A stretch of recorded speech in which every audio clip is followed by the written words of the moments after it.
Hare.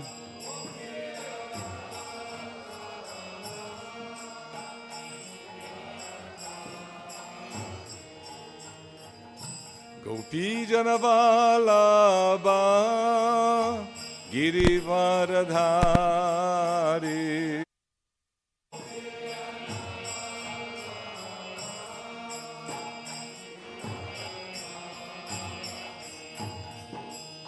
Yashodanandana Vraja Janaranjana.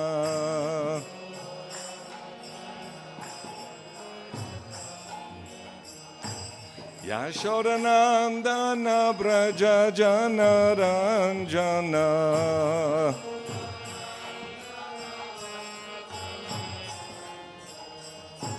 Yashodanandana Vraja Janaranjana.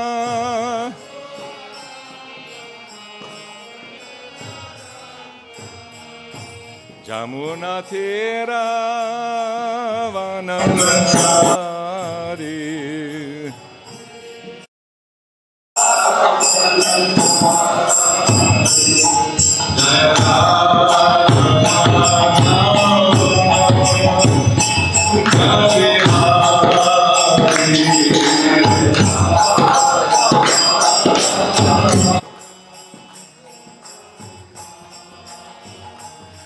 Jaya Radha Madhava Gunja Vihari.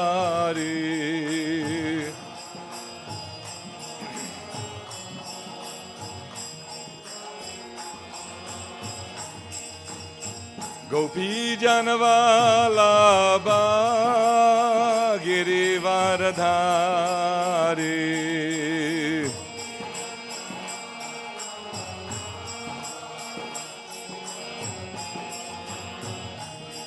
Jai Gopi Janavalabha Girivaradhari.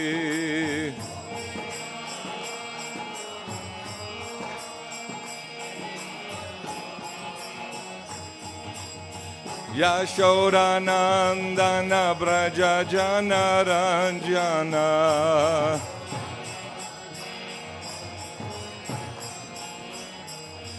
Yashodanandana Vraja Janaranjana.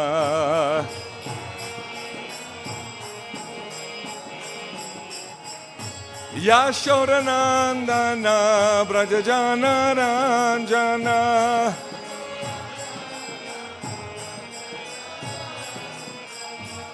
Yashodanandana Vraja Janaranjana.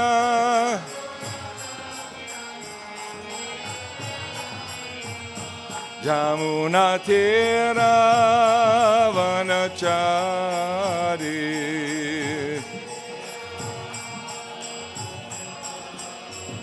Jamuna Tira Vanachari.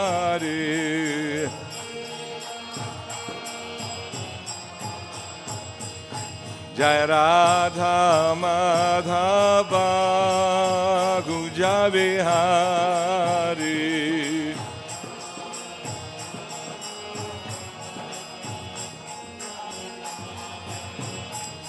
Jai Radha Madhava Gunja Vihari.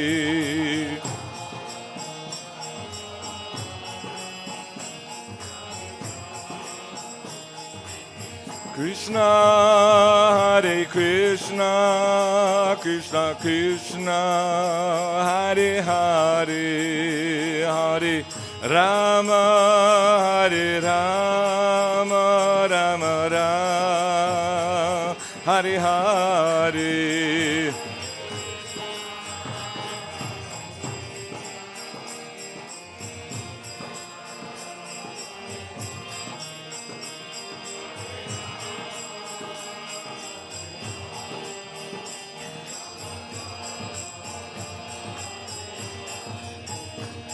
Jai Krishna Balaram, Krishna Balaram, Krishna Balaram, Jaya Krishna Balaram.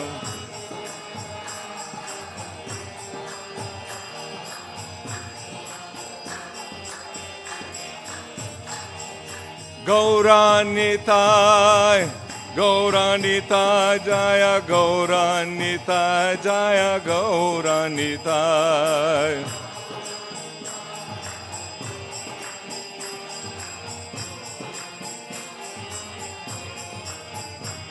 Jai Radha Shama Sundaradha Shama Sundaradi.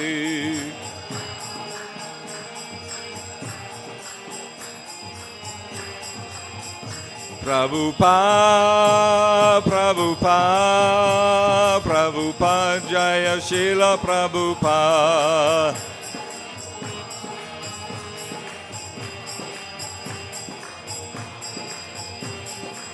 Nitai go Haribo, Haribo, Haribo, Nitai go Haribo.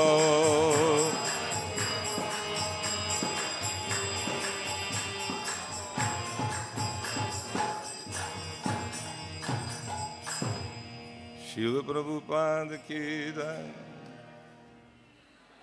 Grantaraj Srimad Bhagavatam ki jai. Om Namo Bhagavate Vasudevaya.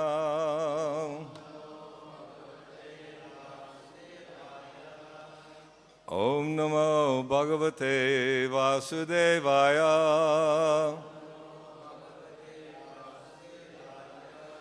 Om Namo Bhagavate Vasudevaya.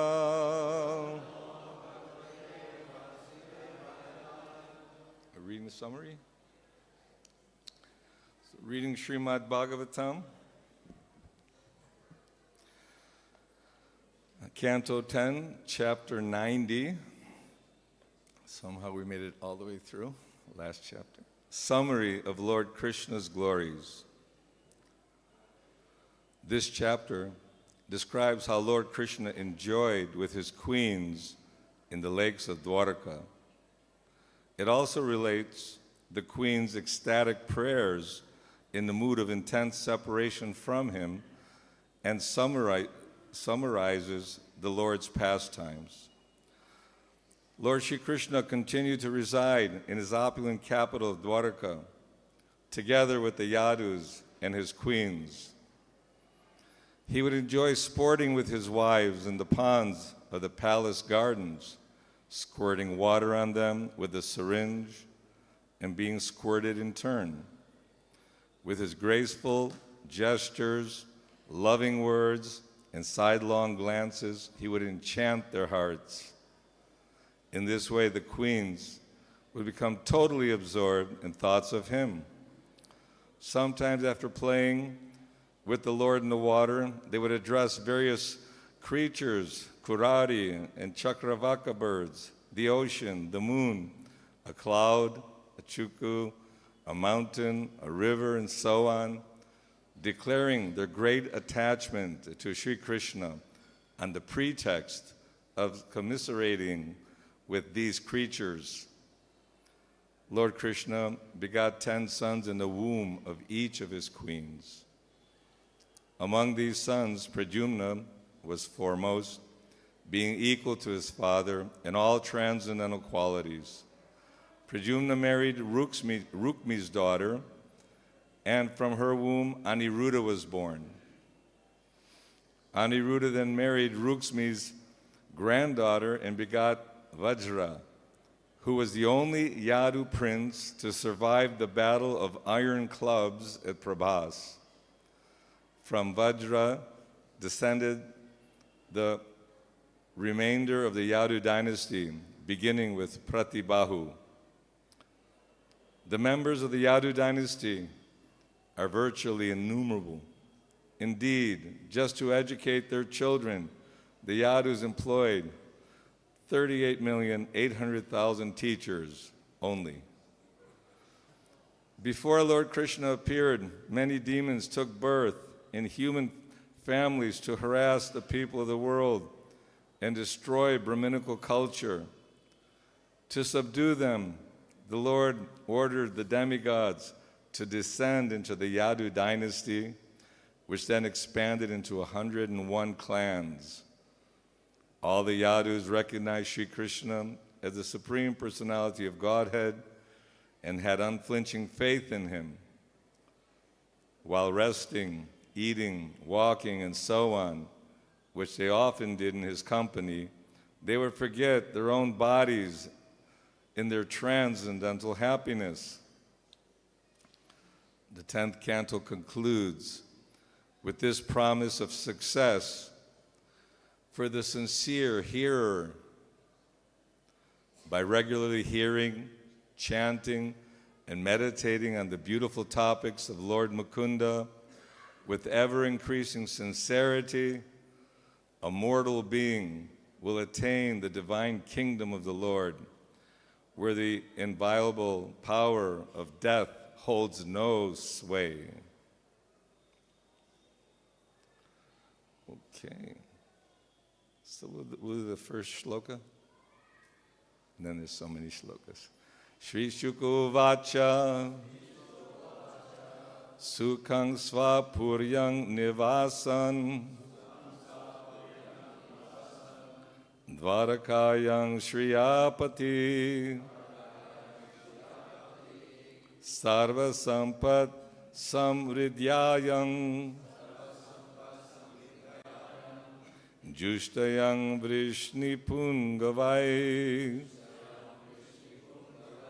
Shishukovacha Sukhang Svapuryang Nivasan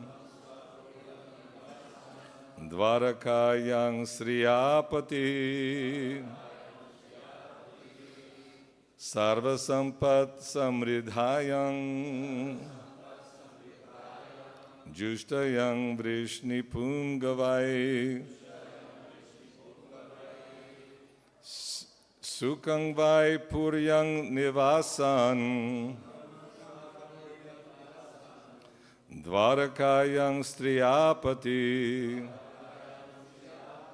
Sarva Sampat Samridyayang Jushtayang Vrishni Pungavai.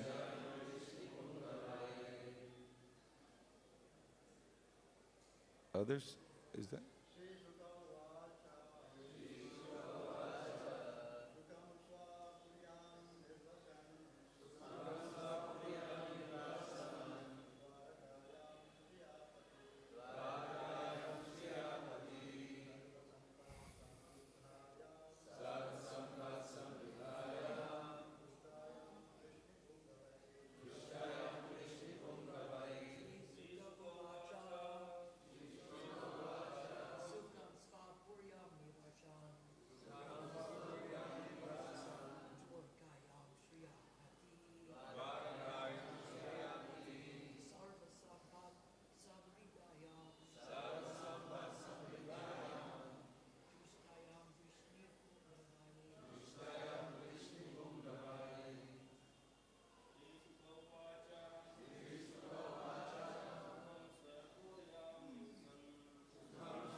Mataji's?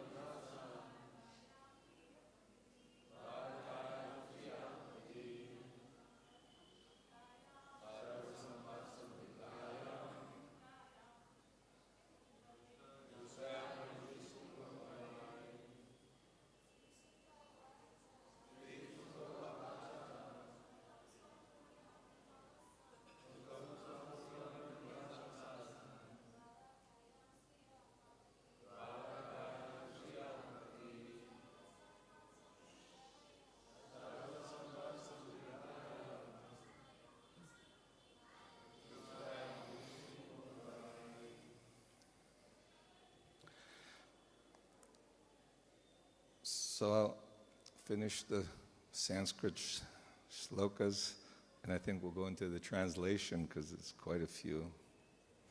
Okay. Stribish Chautama Ve Shabhir Nava Yovana Kuntibi Kandu Kadibir Harmyeshu Kridantibis Tadid Dubhi Nityang Sankula Margayang Madachudir Matan Gajai Svalang Trair Batar Ashvai Rataishcha Kanako Jwalai Udyano Pavanadhyayang Pushpita Druma Rajashu Nirvishad Bringa Vehangnair Naditayang Samantataha Reme Shodasha Sohasra Patinang Ekavalabha Tavad Vichitra Rupo Sao Tad Geheshu Mahardishu Pota Pulopala Kalara Kamudang Bojarenubi Vasitamala Tojeshu Kujad Kuleshu Cha Vijahara Vegayangbo Hradinishu Mahodaya Kuchakun Dama Lipangra Paribadascha Yoshitam. We'll go to the translation. Okay. So, translation and purport by the followers of His Divine Grace, A.C. Bhaktivedanta Swami Srila Prabhupada Ki Jai. So repeat after me. Shukadeva Goswami said, the master of the goddess of fortune resided happily in his capital city, Dwarka, which was endowed with all opulences and populated by the most eminent Vrishnis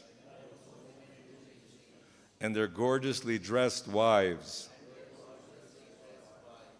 When these beautiful women,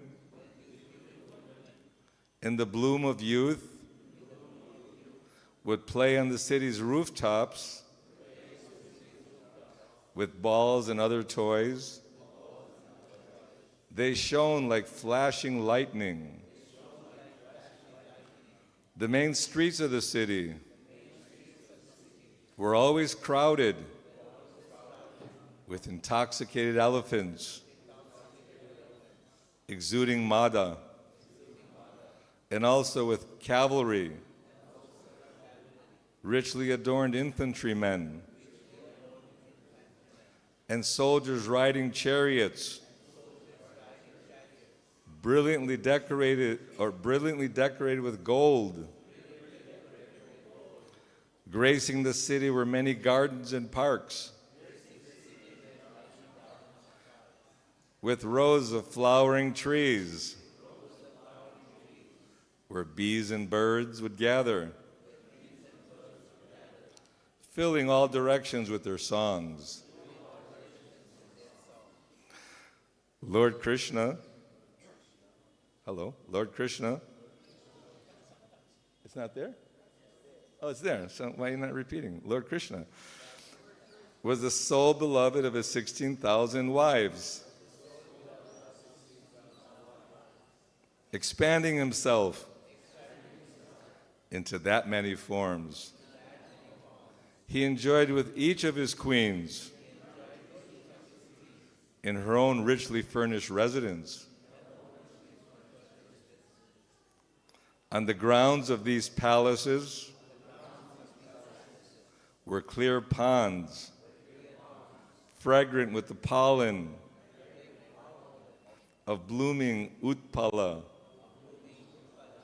kalada, kumuda, and amboja lotuses, and filled with flocks of cooing birds. The Almighty Lord would enter those ponds, and also various rivers, and enjoy sporting in the water while his wives embraced him, leaving the red kumkum from their breasts smeared on his body. Everyone has the vision now? You can envision all that? Wow.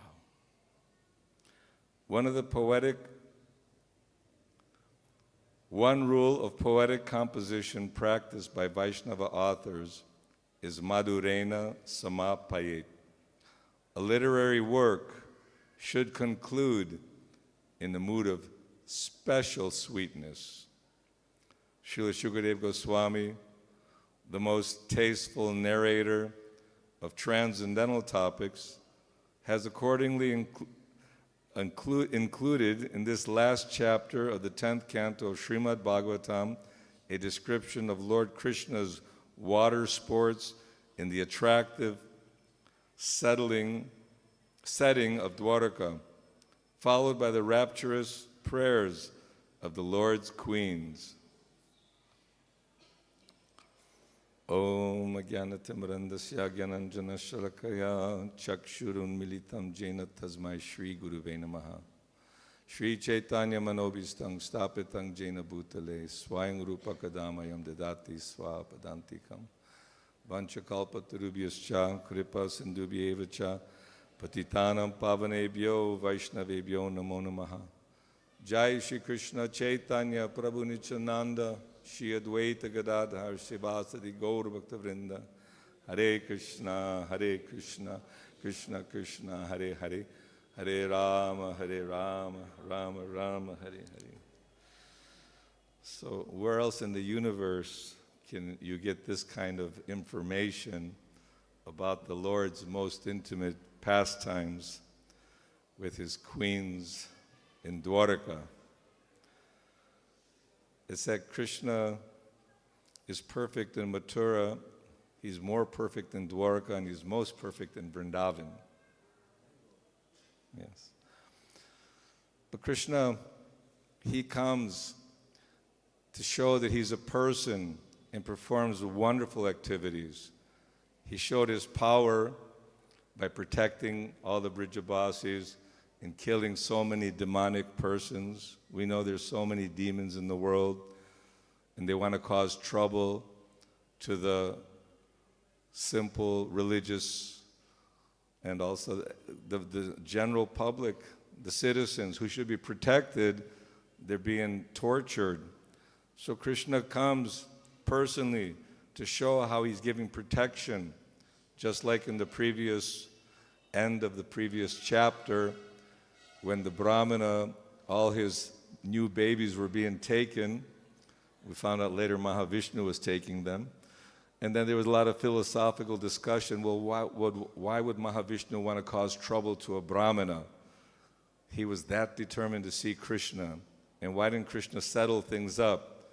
Because he wanted to ultimately to protect his devotee, Arjuna. He knew that Arjuna was determined that if I don't bring back the Brahmana's son, I'm going to finish myself, put myself in the fire. So Krishna couldn't allow that.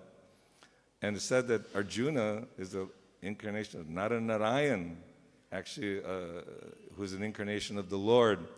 So Krishna, he manifests himself in so many incarnations, and so many of his associates are closely related, like when the Panchatattva appeared, Lord Nityananda, Advaitacharya, Srivas Thakur, Gadadhar, and so many eternal associates of the Lord come to perform pastime activities. It's described that many of the queens of Dwarka were great yogis, yoginis, mystics, very powerful. And they wanted to have that more intimate relationship with Krishna. So Krishna, he performed beautiful, wonderful pastimes, not only showing strength, but also beauty and wealth. Just see how Krishna gave so many sons to all the queens, and beautiful palaces bedecked with jewels and very brilliant, and created a whole city. He was fearful that in Mathura, all the Mathurabasis or all his relatives would be harassed by Jarasandha, and so many others were attacking. So he just mystically created Dwarka.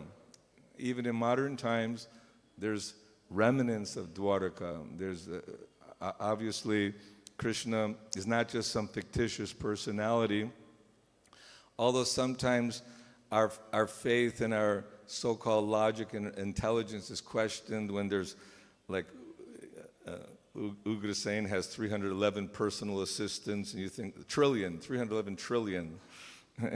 And also we're hearing how many teachers were involved, millions and millions. But it's hard for us to comprehend how the Lord in his pastimes are enacting. Even though Krishna was present, many could not recognize Krishna as the Supreme Personality of Godhead. Only when Krishna reveals himself and allows others to see him that one can actually awaken that understanding of Krishna, the Supreme Personality of Godhead. Just like King Bahulashva and Sahadev, was it? Huh? Shrutadev, yes. Krishna came to visit them because they made a vow that they're going to stay and worship their deity, but they had such great love for Krishna. And Krishna, with all these sages, personally came to them, and Shrutadev and Bahulasva, they both were very much eager to have Krishna, be with them and all the sages. So Krishna agreed, and he went simultaneously both with Shrutadev and Bahulasva, and also expanded all the sages. All the sages also expanded themselves, not like a television. They say sometimes the Shobari Muni mystics can expand themselves to 8 times, but it's more like a television. It's the same thing going on everywhere. When Krishna expands himself, he's not doing the same activities in all the palaces. He's completely, Narada Muni was amazed from palace to palace how Krishna is engaged in all kinds of loving affairs with his queens, with his children, and various activities going on. We'll read here, how even though they were like almost 100 years old with sons and grandsons, and even the Battle of Kurukshetra, they all had beautiful, youthful bodies, like 16, 20 years old, no deterioration. Here's my great-grandmother. She looks like a goddess of fortune. So these are not just stories. Krishna's exhibiting his power, his beauty, to attract all of us. And the intimate relationship that Krishna has with his devotees is letting us know that we can also enter into an intimate relationship with Krishna. You want to become a queen of Krishna? You can worship with love and devotion, following the footsteps of the Brijabasis. And by actually being blessed by Guru and by Krishna, and having faith in them, yasya deve parabhaktir yatha deve tata guru tasyaite katita hyartha prakashante mahatmana. One can become Mahatma by the blessings of Krishna and Guru. Not that we want to become a Mahatma, but we want to give up the material life and take up the spiritual life.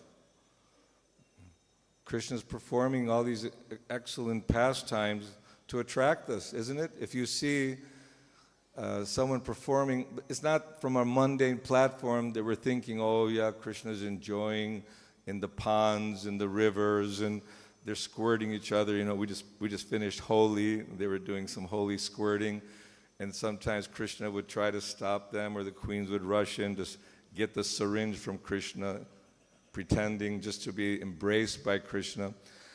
But everything we see in this world, all the love we're looking for, and all the relationships, and all the movies, and all the novels and love stories, are basically a reflection of what goes on in the spiritual world in a pure state.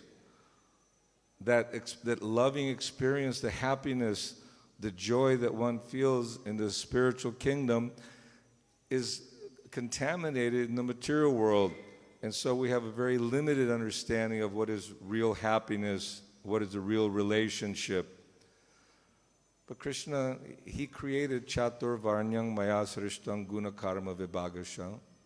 That means we're all taking, first of all, to take a human birth is very rare.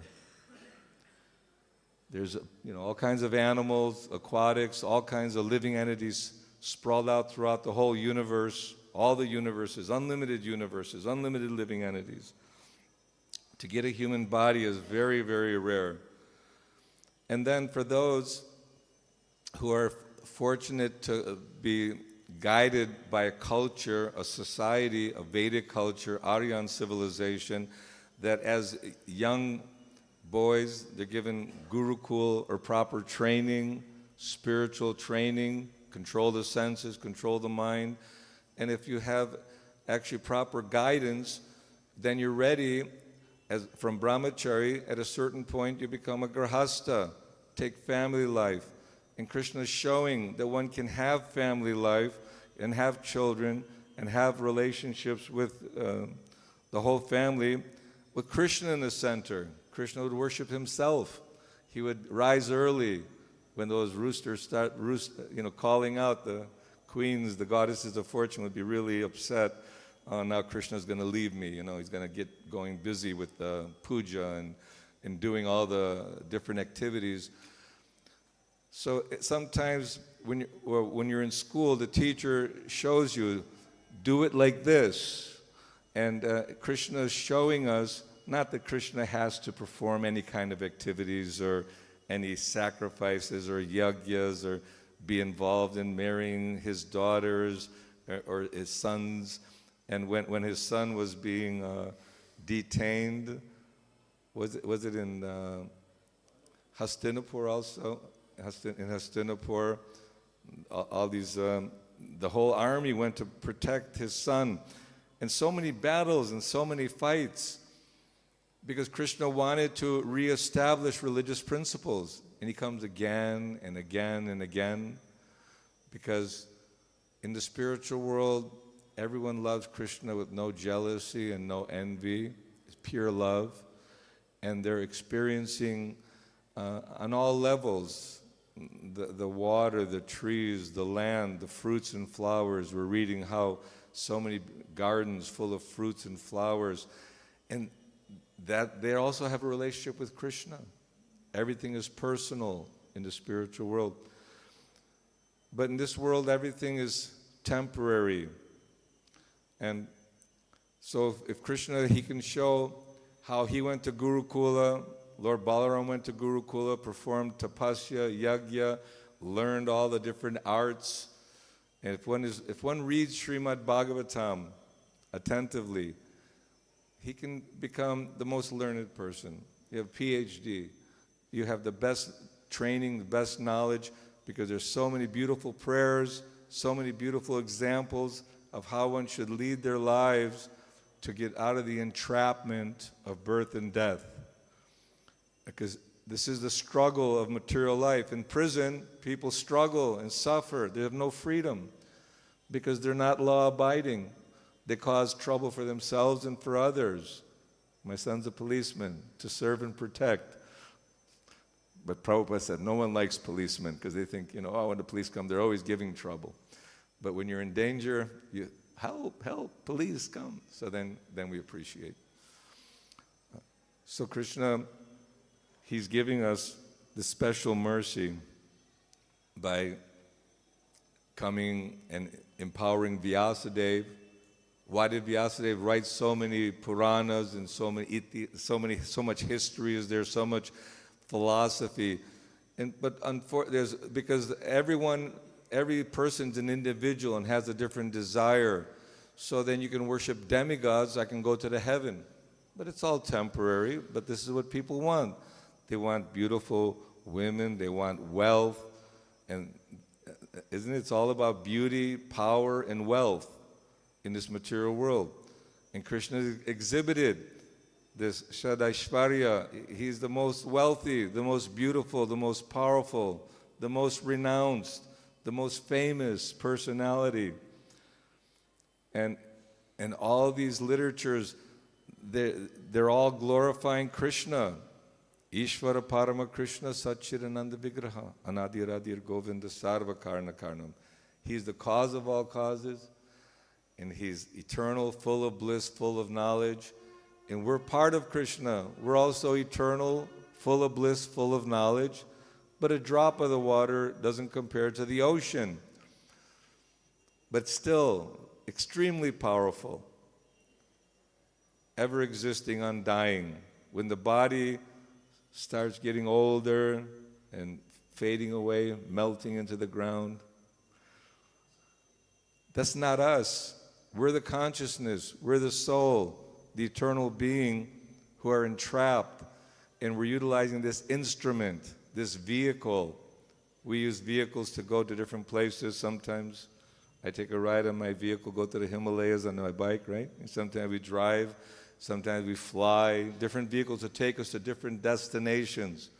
So the body is a yantra, is a machine.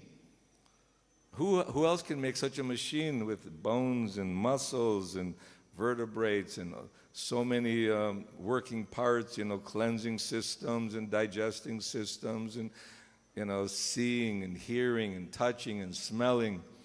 So Krishna's given us a real fine machine. And if the machine is utilized only to gratify the senses, the mind, and the false ego, and we don't see beyond that this is all temporary, this is like trying to, if you have a thick glove on, trying to touch something and feel it, or if you have a glove on your tongue, try to eat the mango, you don't really taste the real essence.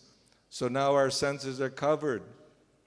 We have covered senses, but we have a lot of desires. You can't stop the desires. So now the process of purification, Cheto Darpanam Marjanam Bhava Mahadevagni Nirvapanam Shrekhairavat Chandritakaravataranam Vidyavadu Divanam.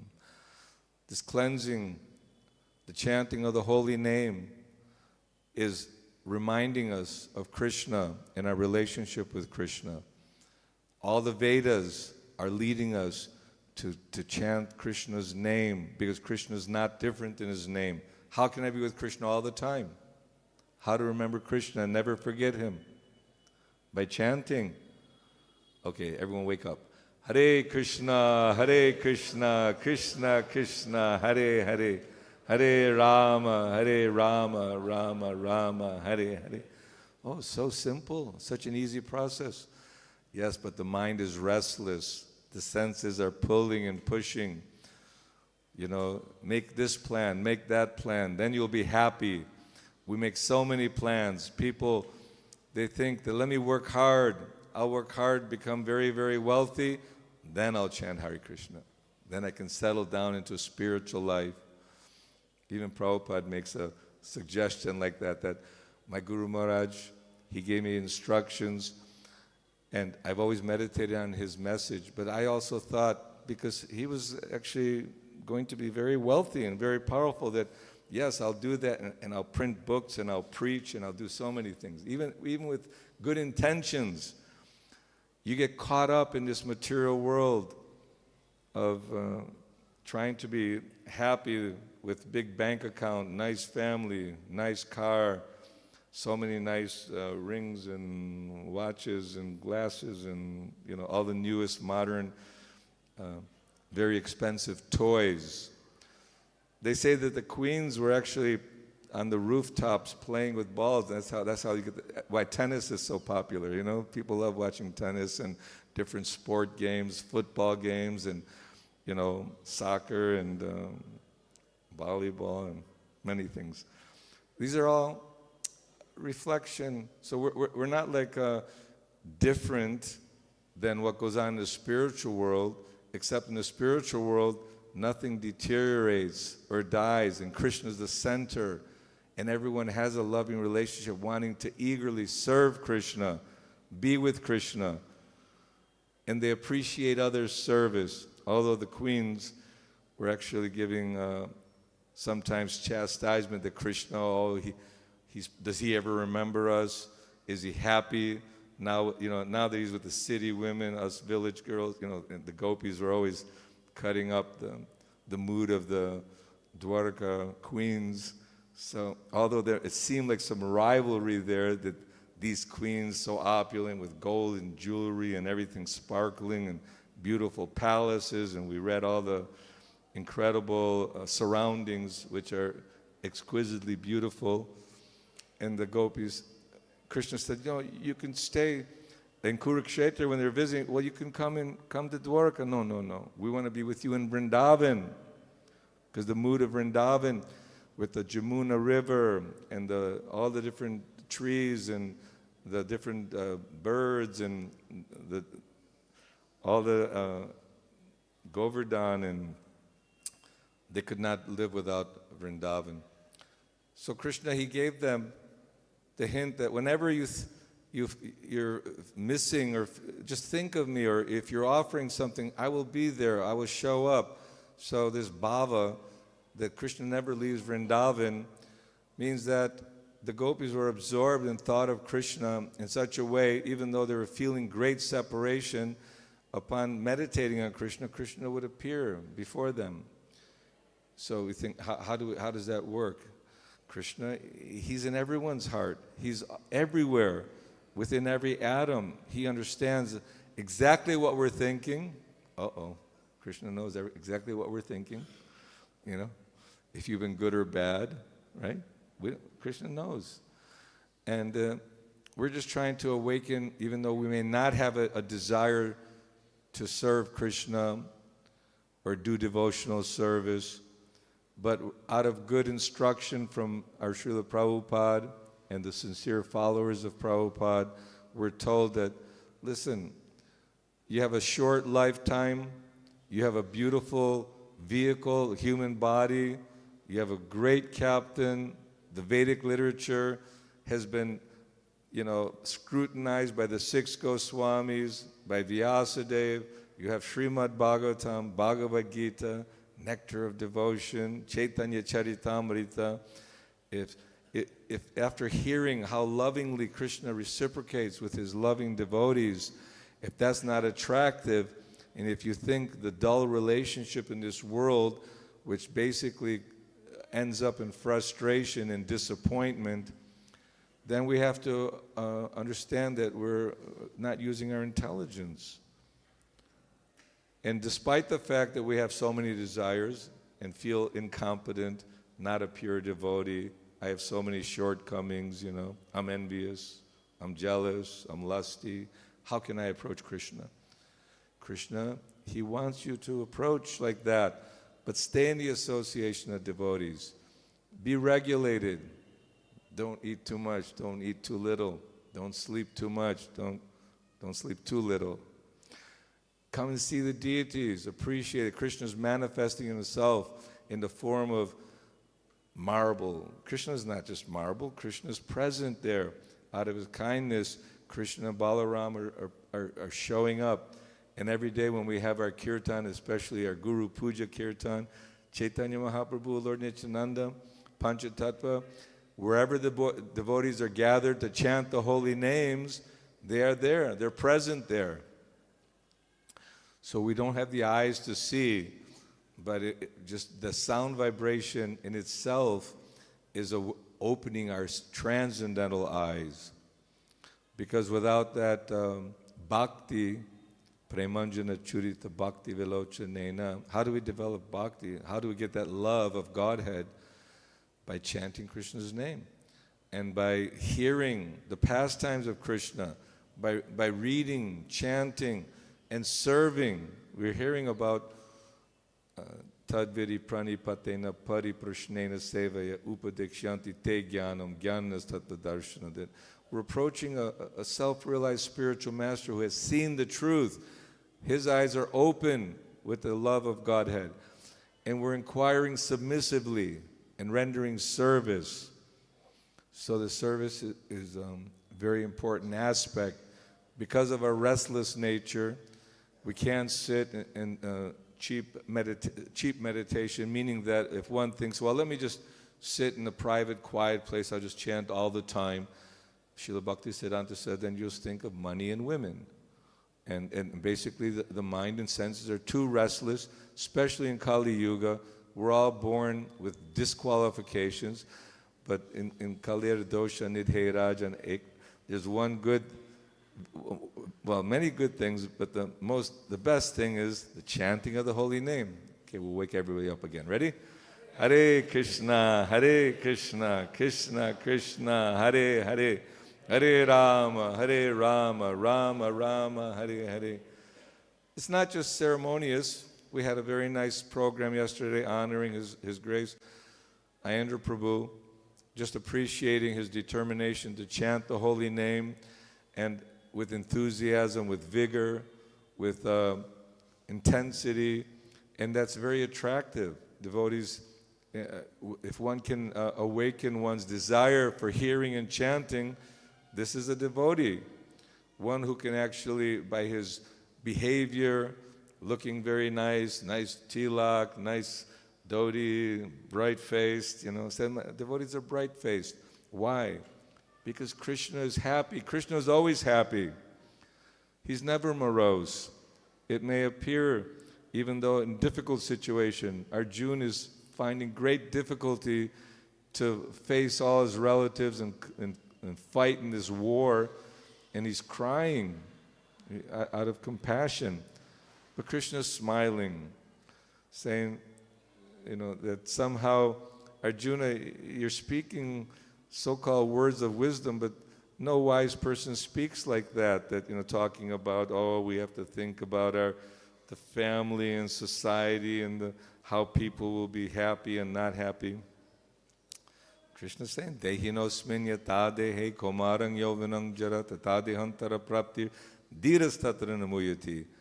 The embodied soul continually passes from boyhood to youth to old age. At the time of death, he leaves that vehicle behind, gets another vehicle. But before that time comes, right now you have a really good vehicle. You might get a real jalopy next time, that the brake completely breaks down, all the wheels fall off, and you're not going to go anywhere. Imagine end up in a pig's body, a dog's body, or just a worm's body, eating stool. And you think, well, I won't know, I won't remember, whatever. It's not like that. We don't know the suffering that's involved, because everyone in this world commits sinful activities. You see, sometimes the Jains, they cover their mouth. We see many times people cover their mouth. They don't want to be breathing the germs. And even in water, when walking and cooking, there's all these offenses being made. And you think, well, that's a little stringent. Why is Krishna and Mother Nature so tough, should make things a little bit easier and, not penalize us for things we don't know that we're doing. But ignorance of the law is no excuse. If a small child comes and puts his hand in the fire, what's going to happen? It's going to burn. Oh, but he's a small child. Why are you burning? Just the laws of nature. So we all have to deal with struggles of being in this material world. So whether we are brahmachari, grahastha, vanaprastha, sannyasi, and Lord Chaitanya didn't identify with any of those things, because what did he say? Gopi, Bharatu, Padakamalya, Das, Anudas. I'm simply a servant of Krishna. And so many wonderful devotees in Chaitanya Mahaprabhu's circle were grahastas. And Lord Chaitanya gave them so much love and so much attention. And so many brahmacharis. But Krishna wants that we follow the Vedic culture, the Varnashram Dharma. We may not be able to totally revitalize Varnashram Dharma or this Bhagavat Dharma because of the culture and surroundings that we live in. But at least we have the oasis of a temple. We have deity worship. We have offerings of prasad, feeding people. We have Harinam Sankirtan. We have 24-hour kirtan. You're bored, you can't sleep, join the kirtan. You know, read some Bhagavatam. Listen to Prabhupada. If you're having difficulty, just listen to a lecture. You'll fall asleep right away. I've seen it works. It works here. So much to be said and appreciated that Krishna's gifted all these queens, these goddesses of fortune, intimate relationship in Dwaraka, gifted the gopis in Vrindavan, Nanda, Yashoda, cowherd boys, the cows. And Krishna set the perfect example how one can be fully absorbed in Krishna consciousness. The whole purpose of the International Society for Krishna Consciousness is to help guide the entrapped, bewildered, fallen souls of this world to get out of the entanglement of repeated birth and death and go back home, back to the spiritual world. So we'll have more classes coming in the next few days about the beauty of the queens and the intimate relationships. But we should take it on a transcendental platform. Not that we should think, oh yeah, this, now finally we're getting to some, good stuff instead of just philosophy. Philosophy is good. To hear how, Krishna is the greatest personality, how we're servants, and how the mind is tricky, the senses are tricky, and how the material world is a false allurement, and how Krishna said, no, this is the real thing. Hear the Bhagavatam, this will attract you back home. So we can leave a few minutes for questions, comments, or concerns. Srila Prabhupada ki jai. Shruta, any question for me? Nothing? Yeah. Are you sleeping? No.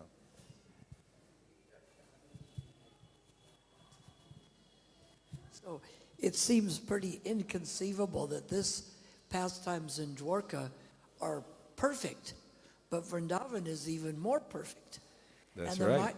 It's like you were saying, though, the mind is telling us the false allurement.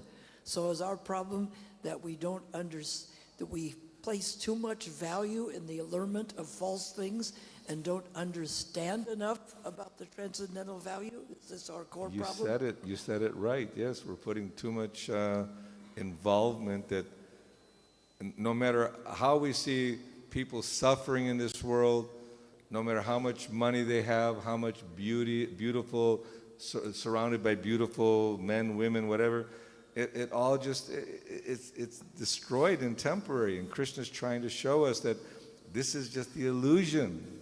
And the real thing is in the spiritual world. Yes, that we should, the more we hear about it, the more we discuss it, and the more we pray for it, then Krishna, he opens our eyes. The Guru opens our eyes, which are blinded by the illusion. Toshan, you got something to say? Thanks for class. He's always on the transcendental platform. Can't. So anyone have any questions, comments? Prabhuji?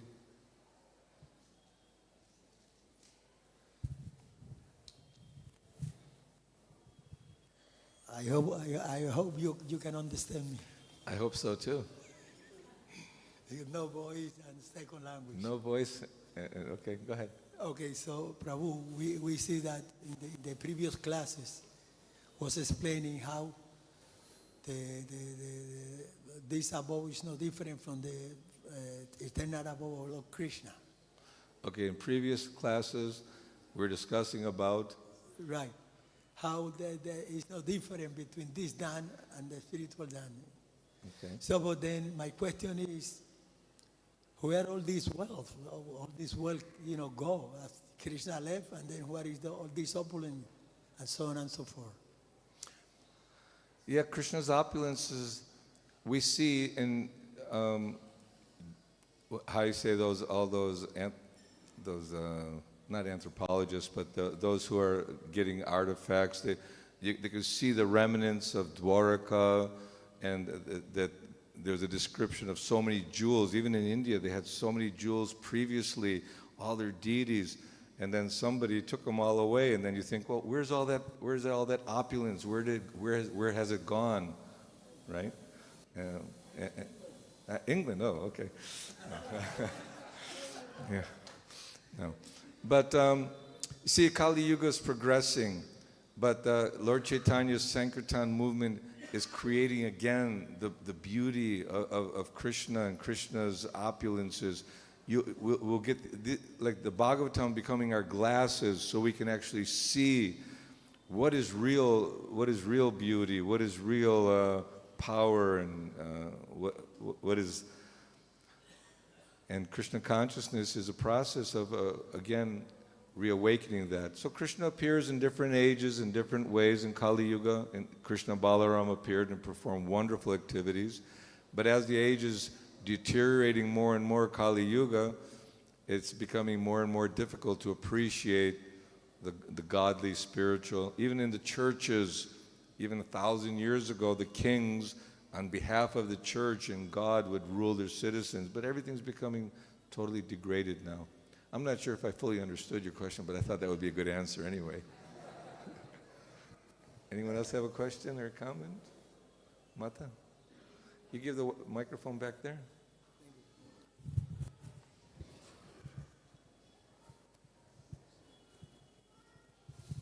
Thank you for your nice class, Prabhu.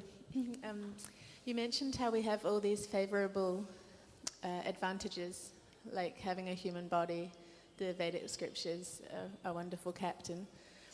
So I'm wondering what prevents myself from having more urgency, because I have this idea that we'll live until 70 or 80 or something, but we see that people are dying all around us. So then how to have urgency at the same time as having sustainable practice?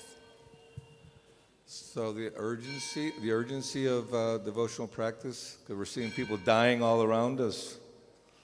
Yes. Well,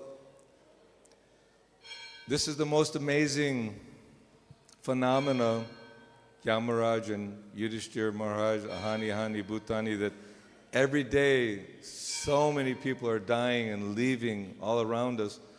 We have such a gift. While we have some energy and some youth, how do we understand the urgency of utilizing that youthful energy for taking up spiritual life and not waste this opportunity that's going to go right past us in the form of death and old age and disease? Especially in Vrindavan, we see so many God brothers, God sisters, and so much right before us.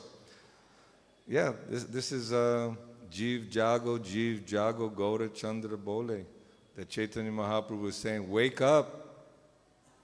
Take up this process of Krishna consciousness. Don't lose this opportunity. It's the greatest gift, the greatest opportunity. Somebody must have a question. Yudhishthira. He's waiting for the president. President of India is coming here, by the way, tomorrow. She's from Orissa.